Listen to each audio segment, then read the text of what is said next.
제가 중보기도 방송 시작하기 전에 꼭 이렇게 싹 하면서 성경 말씀 읽거든요. 그때 자주 읽는 말씀이고요. 제가 한국에서 훈련 받을 때에도 많이 들었던 말씀이고, 중보기도 학교를 하면 이 말씀이 안 나올 수밖에 없습니다. 오늘 말씀은 끈질긴 기도에 대한 말씀입니다. 1절은 이렇게 시작하고 있습니다. 예수께서 그들에게 항상 기도하고 낙심하지 말아야 할 것을 비유로 말씀하여. 이 말씀은 매일 기도하는 것을 말한다라기보다는 하나의 문제를 들어주실 때까지 기도하는 것을 의미하는 것입니다. 근데 저는 사실 한 문제를 들어주실 때까지 기도한다라고 하는 사실을 좀 어려워합니다. 저 개인에 대한 기도를 가지고 들어주실 때까지 기도했던 적은 거의 없는 것 같아요. 저는 늘 그냥 교회 문제나 이런 것들은 작정하고 기도하고 하는 것들은 하는데, 저 개인을 위해서 이 문제가 해결될 때까지 기도한 적은 없습니다. 말씀 묵상하는데 늘 이렇게 어릴 때 장면이 이렇게 떠올라요. 첫 번째 장면이 뭐였냐면, 제가 초등학교 3학년 때 아버지가 목회지를 연희동에서 선산동으로 옮기셨는데, 저는 초등학교 3학년이었고 제 여동생은 초등학교 1학년이었어요. 저희가 연희국민학교를 다녔는데, 아, 그 당연히 이제 엄마 아빠가 와서 그 전학 수속을 해서 이제 학교를 다른 학교에다 이제 해줘야 되잖아요. 초등학교 3학년. 여기 나이로 얘기하면 9살. 제가 늘 위축되어 있었던 사람인데, 제가 교무실에 가서 제 전학 서류 받고 제 초등학교 1학년짜리 제 여동생 선생님한테 찾아가서 제 아이 전학 여동생 전학 서류를 받고, 그리고 나서 연희동에서 서교동에 있는 서교국민학교까지 처음 가는 길을 제 여동생 손을 잡고 이렇게 걸어갔던 기억이 나요. 어머니가 말씀도 하셨지만 제가 기대도 안 했어요. 근데 저희 어머니 아버지가 진짜 바쁘셨어요. 그냥 그때 목회가 다 그랬지만, 아무리 그래도 제 마음 가운데 우리 엄마 아빠는 이 일을 하실 시간이 없다라고 생각한 거예요. 너무 무서웠는데 이건 엄마 아빠가 해줘야 돼라는 말을 제가 못하는 거예요.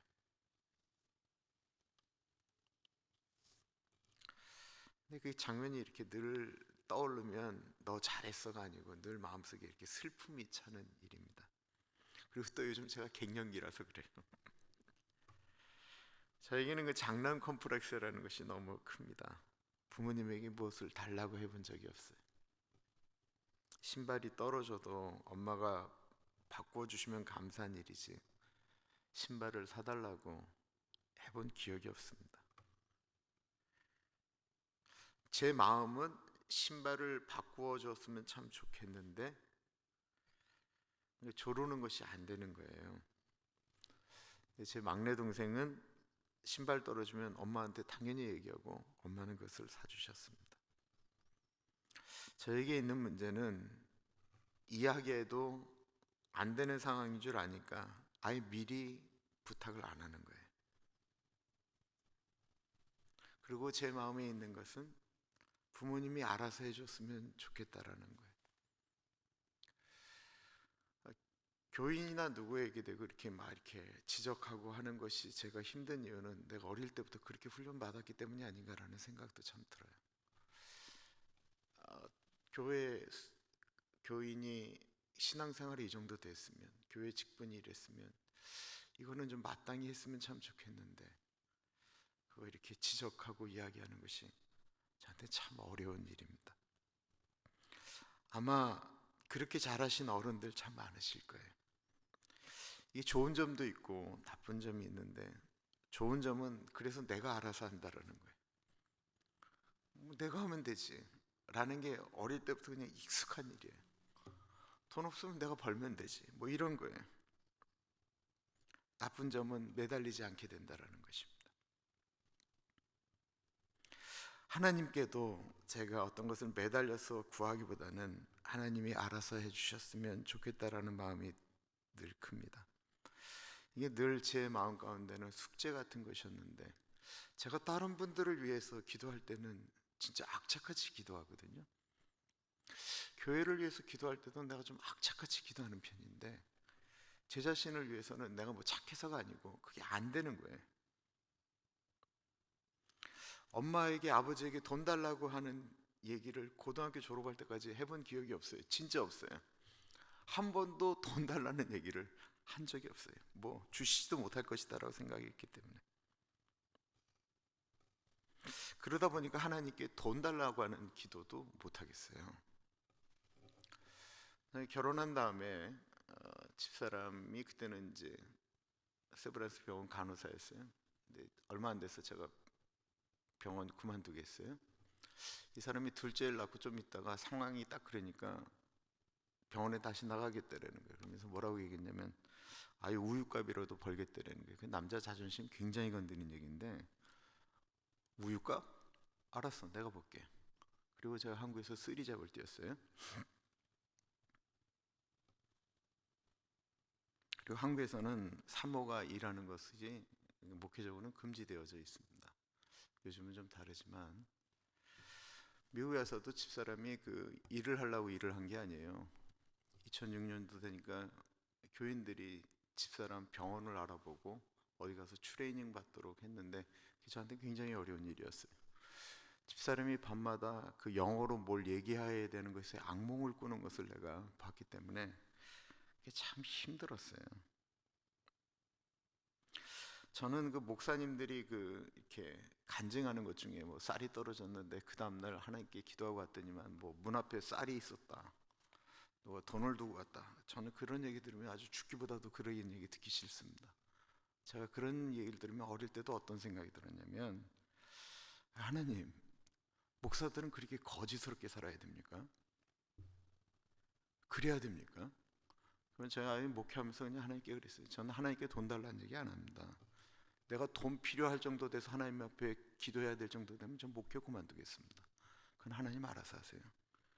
하나님 앞에 협박도 하고 그랬는데 제가 왜 그랬냐면 안 되니까 그러는 거예요. 안 되니까. 마음이. 제 마음 가운데 그 뭐 내적 치유라고 얘기한다면 그 어릴 때 있었던 내 안에 있는 아이가 가끔 이런 것들이 묵상되어지면 울고 있는 걸 느껴요. 지금 이제는 그 코소보에 지금 가 있거든요. 제 큰아들이. 네, 걔 생각도 너무 많이 나요. 얘가 뭐 시간이 없으니까 이제 학교 버스 타고 이제 통학을 했는데, 그 통학을 하면 애들이 그 당시에 있었던 것이 아이팟이라는 거였어요. 이렇게 음악 듣고 있는 거.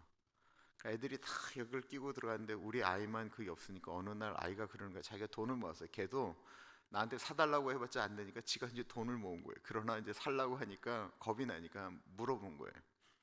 아빠, 내가 돈이 있는데 아이팟을 사도 되겠냐라고 얘기를 해서 내가 가만히 있다가 너 그거 꼭 필요한 거냐? 라고 했더니 얘가 돌아갔더니 한 10분에 돌아오더니 나 아빠 그거 안 사기로 결정했어 라고 얘기해서 내가 잘했다 그랬어요. 근데 그 생각도 나요. 근데 우리 막내는 지금도 뭔가 자기가 필요하면 아침에 얘기하고, 안 돼 그러면 잊을만 하면 저녁에 얘기하고, 그 다음날 얘기하고, 걔는 그래요. 하나님이 생각하실 때 저의 성품을 알아서 그런지 인생을 돌아보면 하나님이 알아서 해주신 것이 참 많았습니다. 하나님이 저를 아시니까 하나님이 마치 저를 보고 우시는 것 같아요. 내 묵상을 하는데 그런 거예요. 제가 이렇게 우리 아이 부대원 3분의 2가 지금 이제 폴란드로 갔어요. 애는 독일에 있다 이제 코소보로 들어가서 난민들을 지금 보고 있고. 근데 그 놈을 생각하니까 이렇게 마음이, 아버지의 마음이 이렇게 느껴지는 거예요. 근데 오늘 본문 말씀은 이 마다들의 영성보다는 자기의 문제를 가지고 매달리는 저희 막내 같은 것에 대해서 하나님이 지금 말씀하고 계시는 것입니다. 2절을 보십시오. 이르시되 어떤 듯이 하나님을 두려워하지 않고 사람을 무시하는 한 재판장이 있는데, 어떤 듯이 하나님을 두려워하지 않고 사람을 무시하는 한 재판장이 있습니다.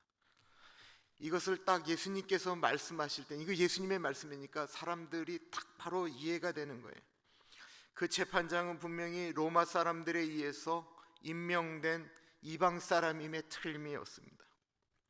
이 이방인 법관은 돈을 탐하고 약자를 압제하는 사람이었으니까 이 사람은 돈 되는 쪽으로 유리하게 판결하는 거예요. 죄 있는 사람인데도 돈 받으면 이 사람 풀어주고, 죄 안 진 사람이라도 돈이 없으면 이 사람에게 죄가 넘어가도록 했다라는 거예요. 그 재판장에겐 정의로움, 국률, 이건 기대할 수 없다라는 것입니다. 그런데 그 도시에 하필 돈이 하나도 없는 과부가 있었습니다. 근데 이게 정서적으로 보면 이 과부의 문제가 있었다라는 거예요. 그것은 원수에 관한 일이었습니다. 그 도시에 한 과부가 있어 자주 그에게 가서 내 원수에 대한 나의 원한을 풀어주소서 하되, 이 여자는 남편이 원수에게 억울하게 죽었는지 모르겠어요.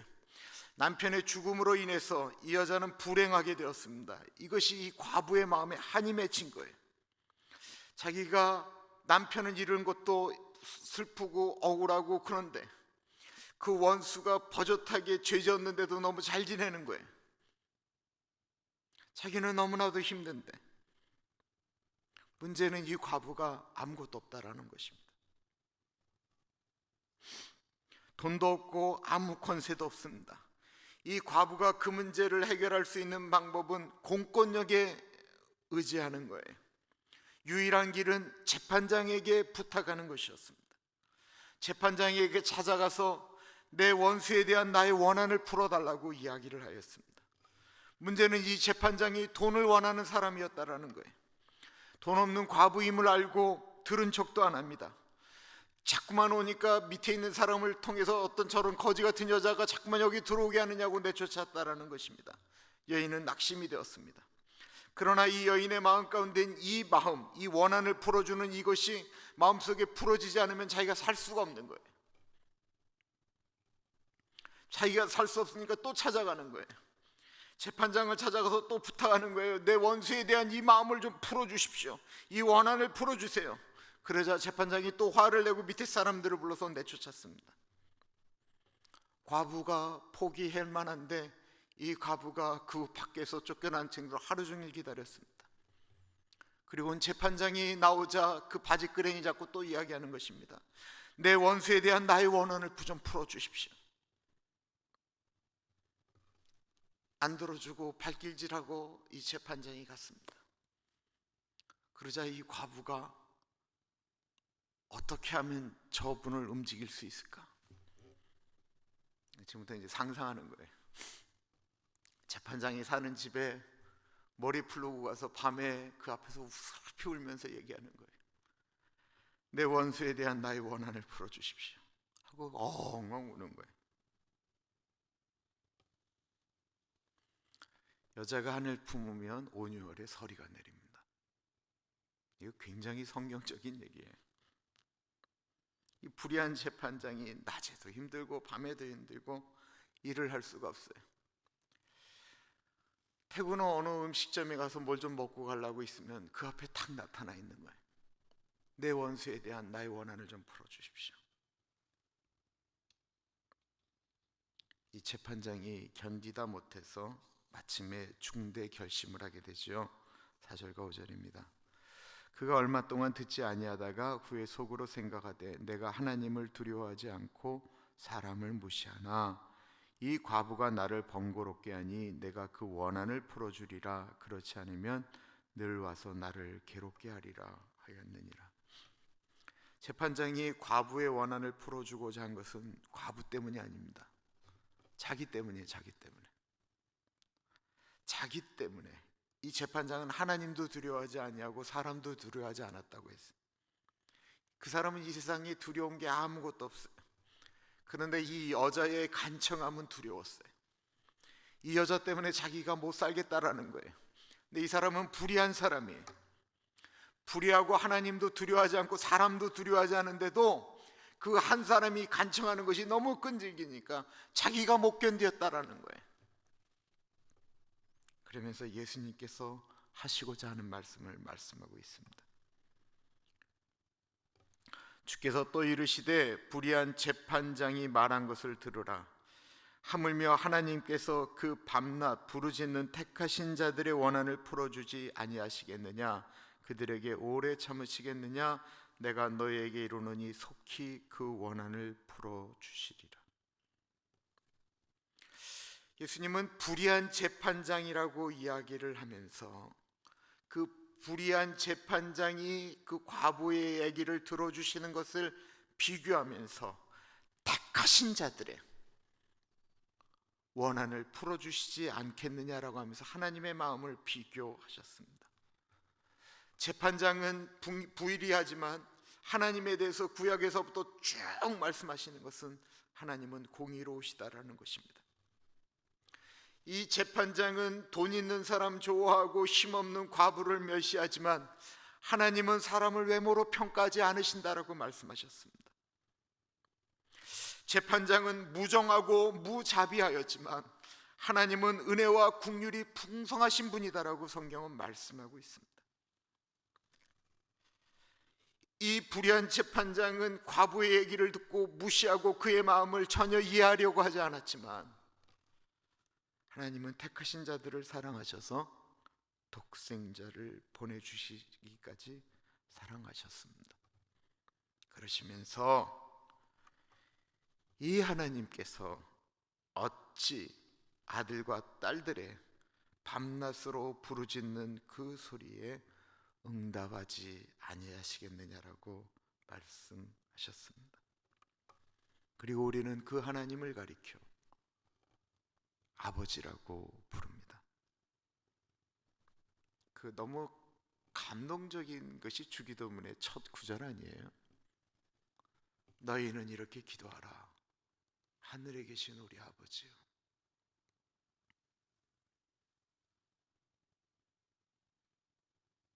아버지요. 성경 구절 가운데 가장 감동적인 것이 있다고 한다면 하늘에 계신 우리 아버지. 우리가 기도하는 게 아버지다라는 것입니다. 그런데 우리는 기도할 때 하나님을 가리켜 이 재판장처럼 생각할 때가 너무 많다라는 거예요. 하나님이 저지한다라고 자꾸만 생각하는 거예요. 기도하다가 하나님은 뭐 저 사람 기도는 들어주시고 내 기도는 안 들어주셔. 하나님은 저 사람을 특별히 사랑하시는 것 같고 나는 사랑하지 않는 것 같아. 우리 마음 가운데 그런 불편함이 있다라고 하는 것입니다. 그런데 하나님은 자기에게 오는 자를 결코 멸시치 않는다라고 말씀하셨습니다. 재판장은 무관심했지만 하나님은 우리의 모든 일에 깊은 관심을 가지고 있습니다. 재판장은 자신이 괴로워서 힘들어서 할 수 없이 했지만 하나님은 기쁨으로 우리의 문제를 해결해 주신다라는 것입니다. 다만 우리가 우리의 문제를 해결해 주지 않는 이유가 있어요. 야고보서 4장 있는 말씀처럼 우리가 얻지 못하면 하나님께 구하지 않기 때문이고 구하여도 받지 못하면 우리가 정욕으로 쓰려고 잘못 구하기 때문에 그렇다라는 것입니다. 많은 문제들이 그렇게 끈질기게 기도하는데도 해결되지 않는 문제는 그것이 우리가 정욕을 따라서 구하기 때문이지, 우리가 하나님의 아들과 딸로서 필요하기 때문에 구하는 것은 하나님께서 공급하신다라고 분명히 약속하셨습니다. 하나님은 우리를 사랑하시기 때문에 우리의 기도를 분명히 들어주십니다. 요한일서 5장 14절과 15절에 보면 그를 향하여 우리의 가진 바 담대함이 이것이니 그의 뜻대로 무엇을 구하면 들으심이라. 우리가 무엇이든지 구하는 바를 들으시는 줄을 안즉 우리가 그에게 구한 그것을 얻은 줄을 또한 아느니라. 오늘 본문에서 우리가 꼭 생각해 보아야 될 것이 있다고 한다면 기도의 자세입니다. 오늘 본문에는 기도하는 자세에 대한 다른 표현으로 3번이 나오는데 모두 하나님을 귀찮게 하였다라고 하는 표현과 똑같습니다. 3절에 보면 그 도시에 한 과부가 있어 자주 그에게 가서 라고 표현하고 있습니다. 자주 갔다라는 거예요. 5절에 보면 이 과부가 나를 번거롭게 했다라는 거예요. 한 번 하는 것 같고 누가 번거롭게 해요? 자주 얘기를 하니까 번거롭게 생각했다라는 것입니다. 7절에 보면 밤낮으로 부르짖는 택하신 자들의 원한이라고 표현하고 있습니다. 자주 번거롭게 밤낮으로 하나님께 기도하는 자세를 표현하고 있습니다. 하나님은 제 막내가 부모에게 쪼르는 그것을 기대하는 것처럼 이렇게 움직이는 것이 좋습니다. 곧 여러분들은 제 막내 아들의 달라진 외모를 보게 될 것입니다. 왜냐하면 얘가 220파운드가 넘었어요. 그 이제 위험 신호가 이제 온 거예요. 근데 자기가 200파운드 이하로 내려 애쓰고 노력하겠다라는 것입니다. 엄마가 너무 감동해서 그럼 내가 너에게 뭘 사줄까? 그랬더니만 PS5라고 하는 게임기를 사달라는 거예요. 불가능한 거예요. 걔처럼 밤에 야식 먹고 돌아서면 또 먹고 하는 애한테는 불가능한 일이에요. 근데 사주겠다고 얘기를 했어요. 근데 얘가요 저녁을 안 먹어요. 배고프면 나와서 물 먹어요. 걔한테는 있을 수가 없는 얘기예요. 그리고 때때마다 저한테 이제 각인시키는 거예요. 내가 지금 210파운드 이하로 내려갔다라는 거예요. 플레이스테이션 새 걸 사면 비싸니까 중고를 사라고 저한테 몇 가지 또 얘기를 해줘요. 근데 제가 진짜 감동하고 있어요. 그런 제가 잊어버릴까봐 계속 얘기를 하는 거예요. 이게 얼마가 필요하다는 거예요. 근데 저는 걔한테 돈 받거든요. 제가 렌트비 받잖아요. 저는 어차피 걔 돈 갖고 사줄 거예요.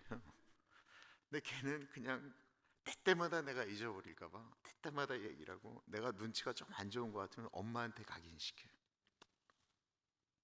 진짜 때때마다 자주 번거롭게 밤낮으로.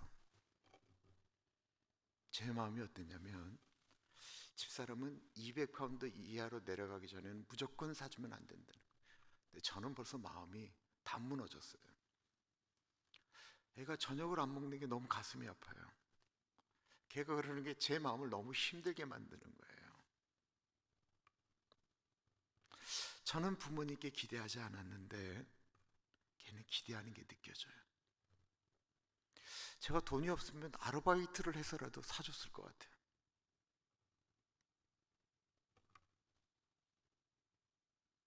우리가 기도를 한다라고 하는 것은, 우리가 기도하다가 포기한다라는 것은 사실은 하나님으로 하나님 되지 않게 하는 거예요. 수많은 예수 믿는 사람들이 하나님을 믿는다고 하는데 하나님으로 하나님 되지 않게 하고 있어요.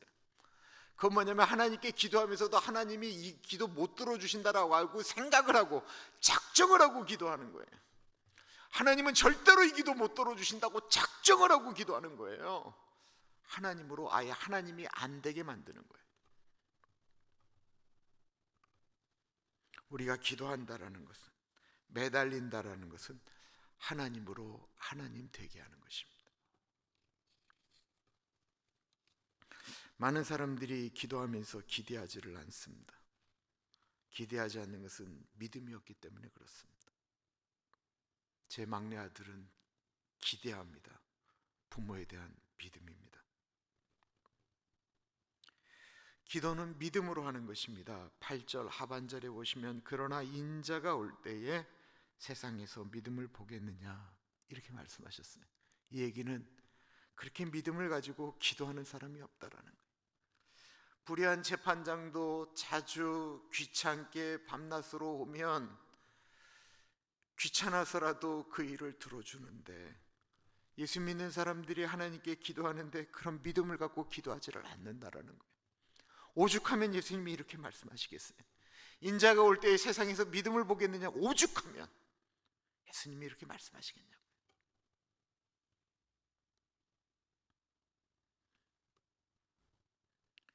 기도하다가 낙심하고 기도를 포기하는 것은 하나님에 대한 믿음이 없는 것입니다.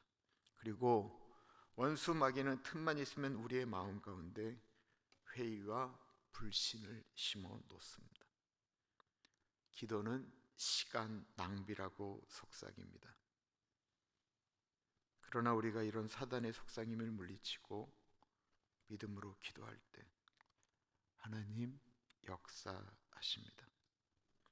믿음의 기도는 역사하는 힘이 있다라고 하셨습니다. 오늘 하루도 기도로 승리하는 우리 모두가 되시기를 간절히 축원합니다. 한 가지 기도 부탁드릴게요. 오늘 저녁에 저희 교회에서 안수 집사님들 헌신 예배가 있습니다. 옛날에 몇 번 하다가 이제 멈췄던 일인데요. 열심히들 본인들끼리 준비도 하고 노래 연습들도 하고 하는데 참 보기 좋아요. 잘 될 수 있도록 위해서 기도를 부탁드립니다. 사순절 기간은 우리로 더 많이, 늘 그래야 되지만 예수님 더 묵상하는 거예요. 하나하나가 이렇게 주님 앞으로 더 나아가는 거예요.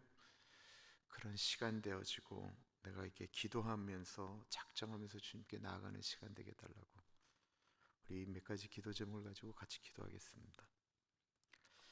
존귀하신 하나님 기도합니다. 오늘 저녁 예배 있어요. 우리 안수 집사들 헌신 예배 가운데 같이 하여 주시고 이것을 통해서 하나님 앞에 좀 더 가까이 나아가는 시간 되어질 수 있도록 같이 하여 주십시오. 하나님 아버지 사순절 가운데 같이 하여 주시고 동행하여 주시기를 기도합니다. 성령 하나님 같이 하여 주십시오.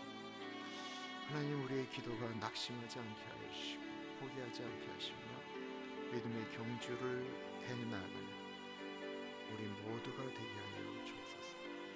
하나님 아버지 같이 하여 주십시오. 성령 하나님 같이 하시고 하나님 인도하여 주옵소서. 아버지 같이 하여 주십시오. 하나님 아버지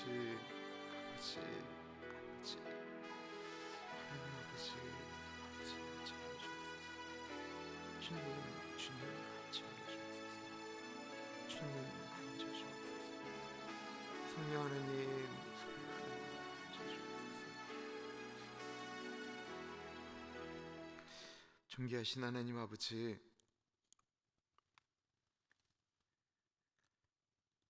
기도에 대한 하나님 아버지의 마음을 다시 한번 생각합니다. 내가 너희 아버지다. 내가 너희를 사랑해서 하나밖에 없는 독생자 예수도 내가 너희들을 위하여 보냈다. 십자가에서 비명을 지르고 울부짖을 때도 내가 너희를 위하여 그 기도에, 그 울부짖음에 침묵했다. 아버지, 그 아버지의 마음을 다시 한번 생각하면서 주님 앞에 나아갑니다. 불의한 재판장도 그러할진대 어찌 아버지께서 그 부르짖는 자들의 그 기도 소리를 안 들으시겠는가? 아버지, 우리가 그 마음으로 나아가기를 원합니다. 아버지, 우리에게 믿음이 없습니다. 아버지, 우리에게 믿음을 더하여 주옵소서. 하나님 아버지, 오늘 저녁에 있을 안수 집사 헌신 예배 가운데 같이 하여 주시고 헌신 예배를 통해서 우리를 부르신 하나님 아버지에 대한 마음을 다시 한번 확인하며 청지기의 삶을 살아갈 수 있도록 은혜 나리여 주옵소서. 교회 공사가 시작되어졌습니다. 하나님, 일하시는 분들이 기쁨으로 감당할 수 있도록 인도하여 주시고 사순절 첫날인데 우리 모두 함께 예수 그리스도의 십자가 고난에 동참하는 시간 되게 하여 주옵소서. 지금은 우리 주 예수 그리스도의 은혜와 우리를 너무나도 사랑하셔서 하나밖에 없는 아들을 넉넉하게 보내주신 하나님 아버지 그 크신 사랑하심과 성령 하나님 감화감동 역사 충만 교통하심의 놀라운 은혜가 주의 말씀을 받들어 기도할 때 그렇게 끈질기게 자주 밤낮으로 귀찮게 하나님께 기도하겠습니다. 믿음으로 기도하겠습니다 고백하는 사랑하는 주의 백성들 머리 위에 지금으로부터 영원토록 같이 하시길 간절히 축원하옵나이다. 아멘.